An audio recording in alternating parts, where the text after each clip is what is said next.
स्वराज्याचे संस्थापक छत्रपती शिवाजी महाराजांना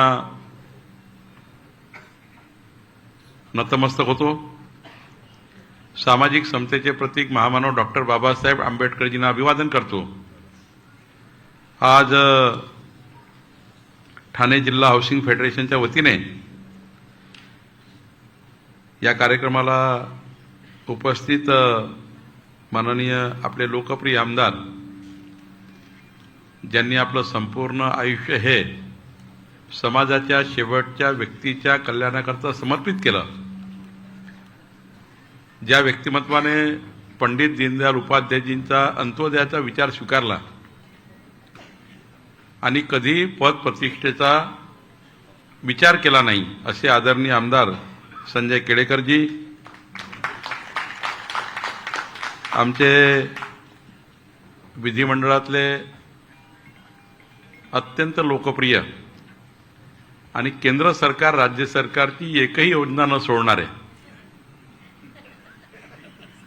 आणि प्रत्येक विषयात झडप मारणारे असे लोकप्रिय आमदार किसन कथोरेजी, आमचे उल्हासनगरला फ्री होल्ड करा याकरता मागे लागलेले आमदार कुमार एलानीजी,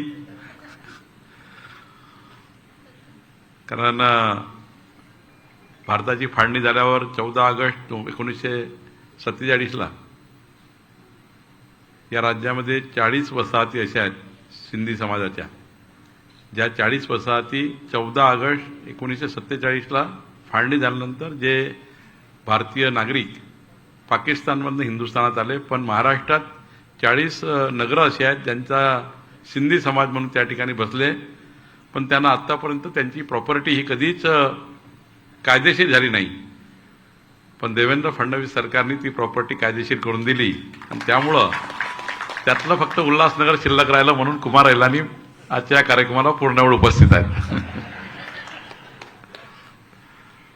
आपले विधिमंडळातले लोकप्रिय आमदार आपले कुठे गेले, मोबाईलवर लक्ष ठेवणारे निरंजन, पुढची तयारी निरंजन डावखरेजी, आपले भारतीय जनता पार्टीचे पूर्व महामंत्री आणि आमदार विक्रांत पाटीलजी, आपल्या लोकप्रिय आमदार ज्यांचे आमदार झाल्यामुळे पूर्ण महाराष्ट्राला आनंद झाला, संपूर्ण महाराष्ट्राला आनंद झाला, अशा माधवीताई नाईकजी, माननीय आपले अध्यक्ष सीताराम राणेजी, कृष्णा पाटीलजी, संदीप लेलेजी, अनिल पाटीलजी, समोर अनेक मान्यवर उपस्थित आहेत, समोरही आहेत या ठिकाणी बसलेले सर्व मान्यवर। खरं तर मी संजय केळकर साहेबांना विनंती केली की माझा सत्कार करू नका, आणि अनेक दिवसापासून मी टाळण्याचा प्रयत्न केला, पण त्यांना मी अशी विनंती केली होती की मी जेव्हा ठाण्यामध्ये येईल तेव्हा नक्की आपल्या हाऊसिंग सोसायटीला भेट देईल, आपल्या हाऊसिंग फेडरेशनला सर्व पदाधिकाऱ्याला मी काही प्रश्न असेल तर चर्चा करेल आणि सर्व प्रश्नावर त्या ठिकाणी निर्णय करण्याची या ठिकाणी प्रक्रियाही करील। पण माननीय संजयजीचा आग्रह होता की एक आमचा सरकार म्हणून सत्कार घ्यावा, देवेंद्र फडणवीस सरकार आपलं सरकार, या सरकारने केलेल्या कामाचा सत्कार व्हावा आणि मग या सत्कारातनं जे काही आम्ही पुष्पगुच्छ देऊ, आम्ही त्यातला एक मोठा हार देऊ, त्या हारातनं सरकारला अजून ऊर्जा मिळावी, सरकारला काम करण्याची अजून प्रेरणा मिळावी, याकरता त्यांनी सरकार म्हणून मला माझा सत्कार केला। खरं तर हा सत्कार कुणाचा आहे, तर माझ्यापेक्षा हा सत्कार ज्या जनतेने देवेंद्र फडणवीसांचं सरकार महाराष्ट्रात आणलं, महाराष्ट्राच्या इतिहासामधलं पहिलं सरकार असं आहे जे देवेंद्र फडणवीसचं सरकार आहे। या सरकारला 3,18,00,000 मतं महाराष्ट्रात मिळाले, 3,18,00,000 मतं। देवेंद्र फडणवीसांचं सरकार 51.78% मतं घेऊन निवडून आलं, आणि देवेंद्र फडणवीसांचं सरकार महाराष्ट्रातलं पहिलं सरकार असं आहे जे 288 पैकी 235 आमदाराचं सरकार आहे। सरकार बनायला 144 लागतात, पण 235 आमदाराचं सरकार देवेंद्र फडणवीसांचं सरकार आहे। आणि त्यामुळे अशा सरकारकडनं काय अपेक्षा आहे, तर अशा सरकारकडनं लोकाभिमुख, पारदर्शी आणि गतिमान प्रशासनाची अपेक्षा आहे। जी छत्रपती शिवाजी महाराजांची प्रेरणा आहे.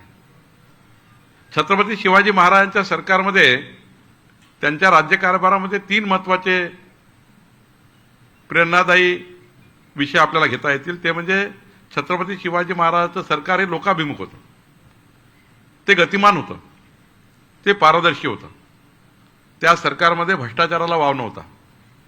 आणि ही भूमिका देवेंद्र फडणवीसजीच्या सरकारने स्वीकारली.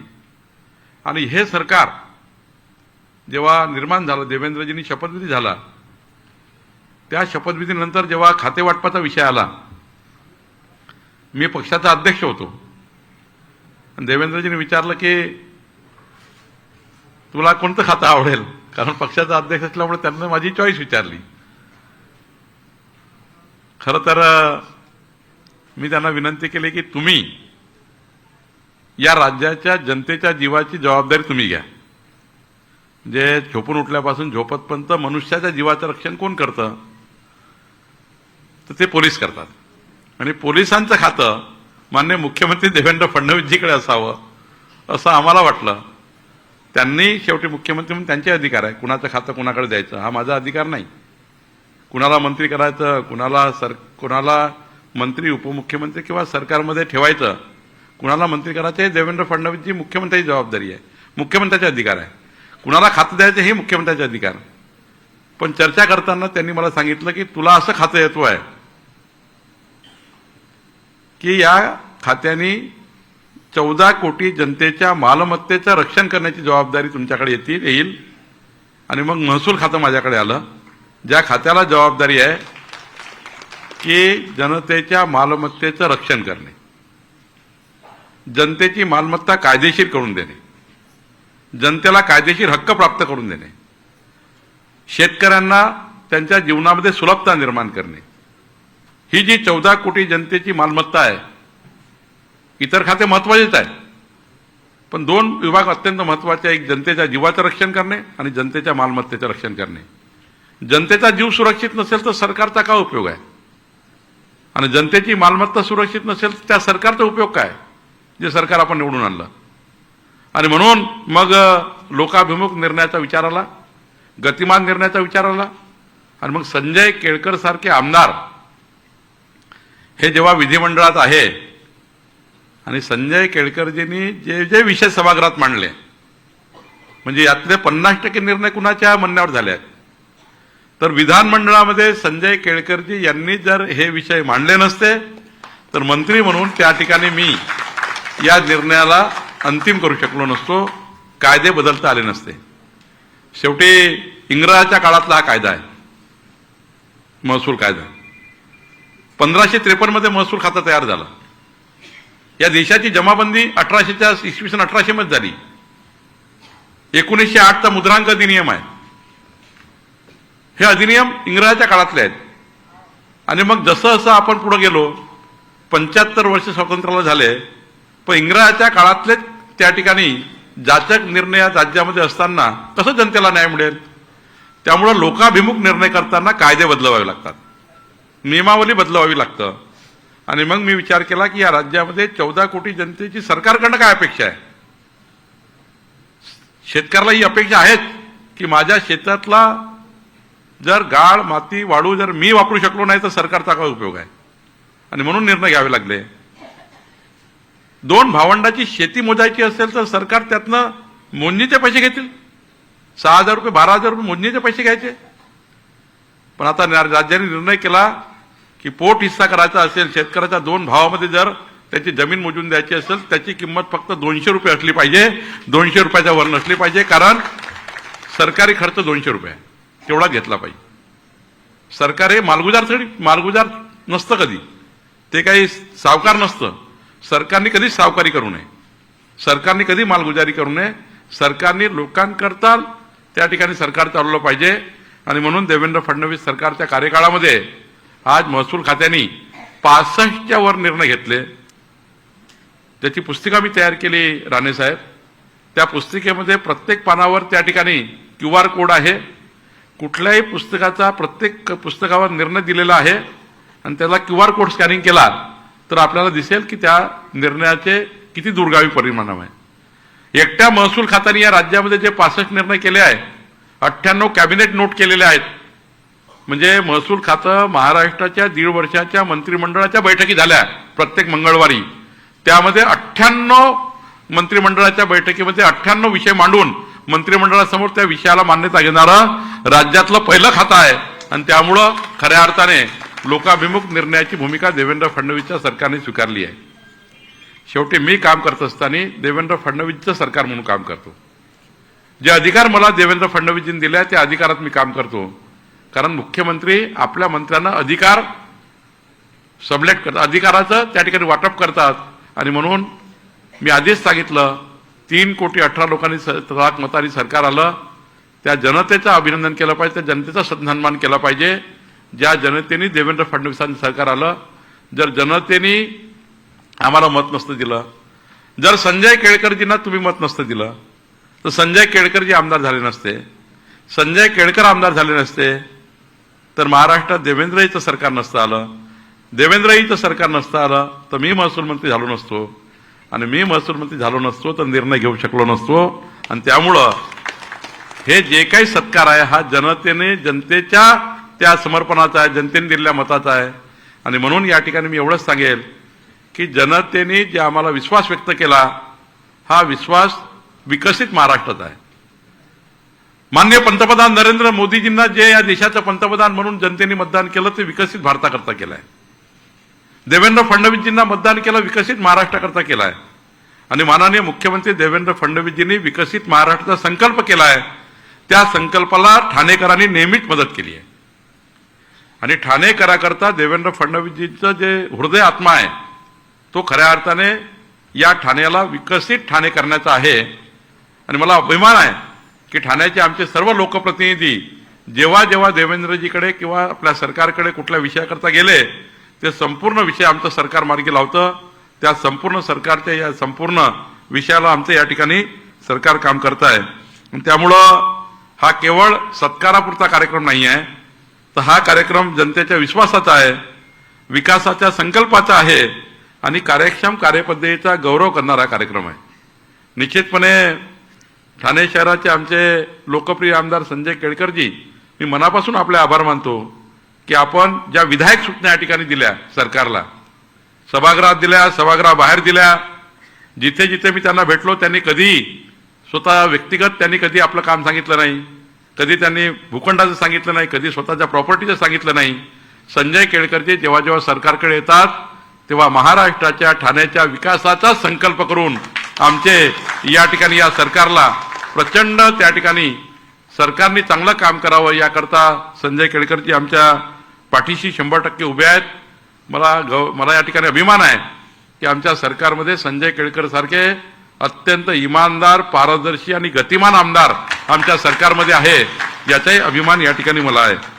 मी या ठिकाणी हाऊसिंग फेडरेशनचे अध्यक्ष सीतारामजी राणे साहेबांना या ठिकाणी एवढंच सांगेल की जी जी काही अपेक्षा आपण सरकारकडून व्यक्त केली आहे, जे जे काही विषय या ठिकाणी मांडले गेले आहेत, 4 महत्त्वाचे विषय आपण मांडलेले आहेत, त्या 4ही विषयाला अंतिम करून 4ही विषयाचं उत्तर हो असं राहील.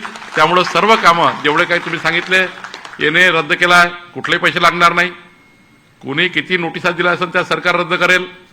जे जे आमचे तलाठी तुम्हाला डीम कन्व्हे झाल्यानंतर DDR नंतर त्यानंतर वेगळ्या सुनावणी घ्यायची गरजच नाही आहे. जसं DDR कडनं डीम कन्व्हेचं त्या ठिकाणी आलं तात्काळ त्या ठिकाणी त्यांचे फेरफार केले पाहिजे, त्यांच्या स्वामित्वात नोंद केली पाहिजे, त्यांचे प्रॉपर्टी कार्ड दिले पाहिजे, त्याकरता कुठली अडचण येणार नाही. आपल्या गृहनिर्माण सोसायटीचे नावं इतर अधिकारात आले पाहिजे का तर आले पाहिजे, निश्चितपणे आपण हा निर्णय करू. त्यामुळं या ठिकाणी ज्या ज्या अपेक्षा आपण व्यक्त केल्या त्या पूर्ण करू. या ठिकाणी मी एवढंच सांगेल की आपलं सरकार हे आपलं सरकार आहे. देवेंद्र फडणवीसजी अत्यंत लोकप्रिय मुख्यमंत्री आहेत आणि खऱ्या अर्थाने या राज्याला विकसित कोण करू शकतं तर देवेंद्र फडणवीसजीच करू शकतात. या संकल्पावर आपल्याला काम करायचं आहे. आणि म्हणून माझी विनंती आपल्याला आहे की एकच मी सांगेल की जे काही आम्ही 65 निर्णय घेतले एवढे निर्णय काय आता वाचून दाखवणार नाही, पण यातला सर्वात महत्त्वाचा निर्णय आता होणार आहे. तो निर्णय तुम्हाला आधीच सांगतो, येणाऱ्या नागपूरच्या अधिवेशनामध्ये, डिसेंबरच्या अधिवेशनामध्ये जो आत्तापर्यंतच्या कुठल्याही सरकारने, देशातल्या कुठल्याही सरकारने आणि जगातल्या केवळ 80 सरकारांनी, 80 देशांनी, 192 देशापैकी 80 देशांनी जो कायदा तयार केला, भारतात कुठल्याही सरकारने हा कायदा तयार केला नाही, कुठल्याही राज्य सरकारने हा कायदा तयार केला नाही. तो कायदा या अधिवेशनात आम्ही आणणार आहोत. त्या कायद्याचं नाव आहे लँड टायटलिंग ऍक्ट. त्यांनी हा कायदा आल्यानंतर जे प्रॉपर्टी कार्ड तुम्हाला मिळणार आहे, त्या प्रॉपर्टी कार्डवर तुमचं घर, त्याची संपूर्ण माहिती, यापूर्वीचे सर्व मालक यामध्ये येणार नाही, एकटाच मालक आज होईल. त्यापूर्वी किती त्याचे हस्तांतरण झाले असतील केळकरजी, ते हस्तांतरण बाद होतील. 7/12 जसं दाखवतं कोणाकोणाचे हस्तांतरण सर्व बाद होतील. सिंगल आज ज्याची मालमत्ता आहे त्याचं नाव, त्यांच्या वारसदाराचे नाव, मालमत्तेची संपूर्ण डेटा, जमाबंदी आयुक्ताचा पूर्ण डेटा, म्हणजे घराची लांबी किती, रुंदी किती, उंची किती, प्लॉट किती, सर्व डेटा, आपल्या घराची जे किंमत आहे सरकारी कायद्याने, IGR कडे, मुद्रांकाकडे जी किंमत नोंदवली आहे, रेडी रेकणार किती किंमत किती तुमच्या घराची, आणि त्यानंतर संपूर्ण प्रक्रिया ऑनलाईन. तुमचं प्रॉपर्टी कार्ड ट्रान्सफर करायचं असेल तर ऑनलाईन, पुन्हा तहसील कार्यालयात, IGR कार्यालयात जायची गरज नाही. त्या प्रॉपर्टी कार्डवर ट्रान्सफर प्रक्रिया पूर्ण सुलभ राहील. आणि खाली गव्हर्नमेंट गॅरंटेड प्रॉपर्टी कार्ड, म्हणजे दुबईला जशी गव्हर्नमेंट गॅरंटीचा स्टॅम्प असतो, त्या प्रॉपर्टी कार्डला कुठलीही बँक डायरेक्ट कॅश प्रॉपर्टी म्हणून डिक्लेअर होईल. तुम्ही त्या प्रॉपर्टीच्या 70% 80% लोन ऑनलाईन घेऊ शकाल. आणि निश्चित प्रॉपर्टी कार्ड हे तुम्हाला जे मिळेल, तुम्ही अमेरिकात असाल, तुम्ही जगातल्या कुठल्याही देशात असाल, त्या देशात जाऊन तुमचं प्रॉपर्टी कार्ड ऑनलाईन तुम्ही त्यावर कॅश मिळवू शकाल. तुमचं प्रॉपर्टी कार्ड एक प्रकारचं तुमचं जे बँकेचं कार्ड असतं, जे बँकेत पैसे डिपॉझिट असल्यानंतर आपल्याला जे कार्ड मिळतं, 2 प्रकारचे काय, डेबिट कार्ड आणि क्रेडिट कार्ड.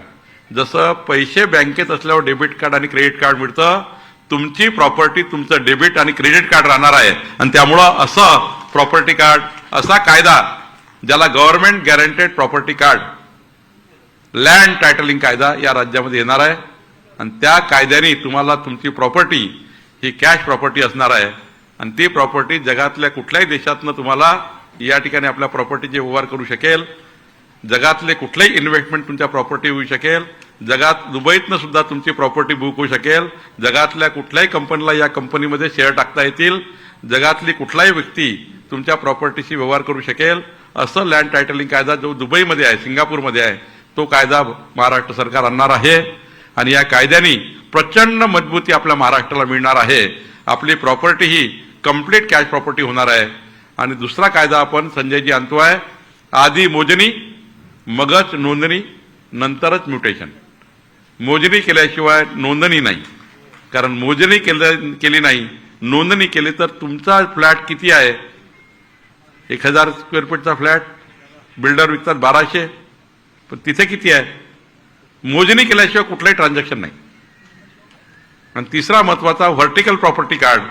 संजय केळकरजी, ज्या काही उंच इमारती झाल्या आहेत ठाण्यामध्ये, त्या प्रत्येक फ्लॅट धारकांना, गृहनिर्माण सोसायट्यांना, राणेजी जेवढ्या गृहनिर्माण सोसायटी आहे त्यांच्याकडे 2च डॉक्युमेंट आहे. एक आहे घराची रजिस्ट्री फ्लॅटची, दुसरं मालमत्ता कर. ही नोंदणी आहे, हे प्रॉपर्टी कार्ड नाही आहे. म्हणजे रजिस्ट्री म्हणजे नोंदणी आहे, ते मुद्रांक आहे, त्याला प्रॉपर्टी कार्ड कधीच म्हणता येत नाही. टॅक्सेशनला तुम्हाला प्रॉपर्टी कार्ड म्हणता येत नाही. पण गव्हर्नमेंट आता तुम्हाला व्हर्टिकल प्रॉपर्टी कार्ड आणताय. बिल्डिंगमध्ये राहणाऱ्या प्रत्येक फ्लॅट धारकाला वेगळं प्रॉपर्टी कार्ड देण्याचा निर्णय आपलं सरकार करणार आहे. ज्यातनं आपल्या ठाणे जिल्ह्यातल्या सर्व घरांना, गृहनिर्माण सोसायट्यांना त्यांच्या घराचंच प्रॉपर्टी कार्ड आपण देणार आहे. आणि त्यामुळं आपण या राज्यातल्या अत्यंत महत्वाच्या भूमिकेमध्ये आहोत. देवेंद्र फडणवीसचं सरकार, आपलं सरकार, ज्या अपेक्षा आशा जनतेच्या त्या पूर्ण करणार आहे. केळकरजी, मी तुम्हाला वचन देतो की जे जे काही प्रश्न तुम्ही ठाणे जिल्ह्यातले आणाल, आमच्या माधवी नाईक जे असतील, विक्रांत पाटील जे असतील, निरंजन डावकरे जे असतील, कुमार अहिलानी जी असतील, आप चिंता मत करो कुमार जी, उल्लासनगर का भी प्रॉपर्टी कार्ड अपन करेंगे. सिंधी समाजाकरता निर्णय सरकारने घेतला. सर्व सिंधी जेवढ्या 40 शहरं होते तेवढ्या सर्व शहरांना फ्री वर्ल्ड ओपन केलं. आणि त्यामुळं परवा आमच्या या ठिकाणी आहेत कुठले हिरे सरंजामचे ते नगर चंदगड, हे चंदगडचे आमचे रहिवासी आहेत आपले कृष्णा पाटील उपमहापौर. कृष्णा पाटीलजीचं गाव कुठलं आहे तर कोल्हापूर जिल्ह्यातल्या चंदगड तालुक्यामध्ये त्यांचं गाव आहे. तिथल्या 12,000 परिवारांना 55 गावांना हेरे सरंजाम टाकून दिलाय ना, हेरे सरंजाम. आणि हेरे सरंजाम नाव असल्यामुळं त्या गावांना त्यांचं कुठलंही हस्तांतरण, कुठलंही त्यांचं योजना साऱ्या बंद होत्या. इंग्रजाच्या काळानंतर, मुघलांच्या काळानंतर देवेंद्र फडणवीस सरकारने निर्णय केला हेरे सरंजाम हे नाव कमी करून त्या जनतेची मालमत्ता त्यांच्या नावाने करून देण्याचा निर्णय झाला. 12,000 प्रॉपर्टी गरीब माणसाची आज फ्री वर्ल्ड झाली. त्यामुळं आज चंदगड जिल्ह्यामध्ये, चंदगड तालुक्यामध्ये मोठा निर्णय झाला. खरं तर देवेंद्र फडणवीस सरकार हे मजबूतीनं काम करत आहे. माझी तुम्हाला हात जोडून विनंती आहे की संजय केळकरजीची जोपर्यंत इच्छा लढण्याची आहे,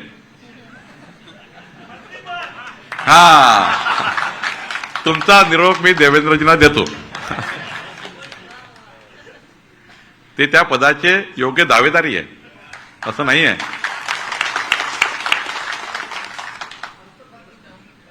आणि त्यामुळं या सत्कारानिमित्त देवेंद्रजींना तुमचा निरोप देतो. पण संजयजींनी काही याच्याकरता सत्कार केला नाही आहे. संजयजींनी देवेंद्र फडणवीसांचं सरकार किती लोकाभिमुख आहे, किती पारदर्शी आहे, किती गतिमान आहे याचं उदाहरण म्हणून माझा सत्कार केला आहे. आणि त्यामुळे हा सत्कार जनतेला समर्पित आहे. त्या सर्व जनतेने ज्यांनी संजय केळकरना निवडून आणलं, आमचे आमदार संजय केळकरजी हे पुन्हा पुढच्या 3.5 वर्षामध्ये मी त्यांना वचन देतो की संजयजी, ठाणे जिल्ह्यातला महसूलचा एकही प्रश्न शिल्लक राहणार नाही.